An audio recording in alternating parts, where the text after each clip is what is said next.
American preachers tell me that there is no sermon which is looked forward to with less enthusiasm than a sermon about sin. Well, that's probably true if we're talking about a secular sermon on the subject of hard work.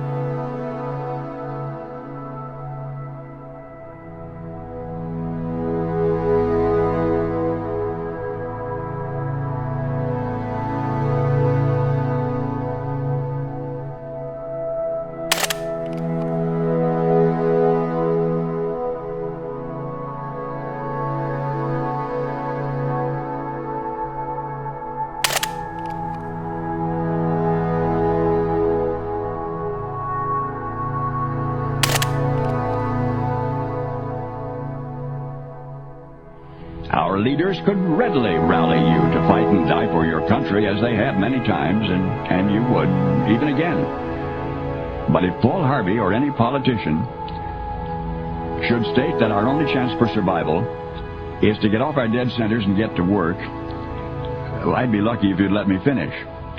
But I'm going to test my luck today. You see, I don't happen to be running for or from anything, and that does make a difference. The pregnant skyline of America was set in place one brick at a time. Now that represents a lot of calluses. America the Beautiful is not an accomplished fact guaranteed to remain intact. God shed his grace on thee, to be sure, but this was wasteland when God had it to himself. He handed man a hoe and said, "You want another Eden?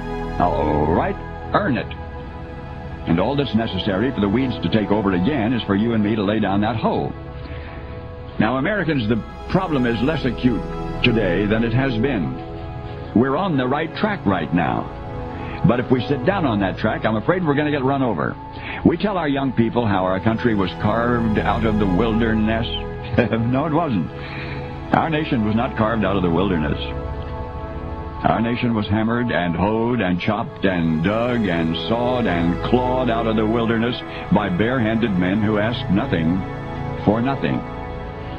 America did not start out with an agricultural production that's the awe and envy of the world. It was seeded first by sod-busting farmers who fought Indians and ranchers and cold and heat and drought and bugs and flood and one another. The fruited plain sprang forth from barren acres only after they had been watered with a lot of sweat.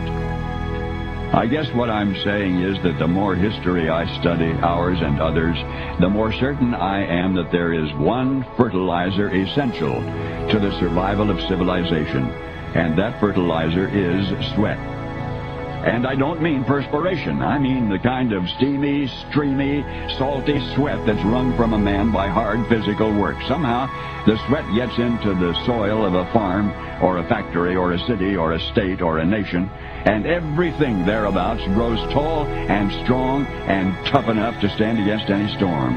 But the day the sweat dries up, the soil dries up, and whole civilizations are buried in dust.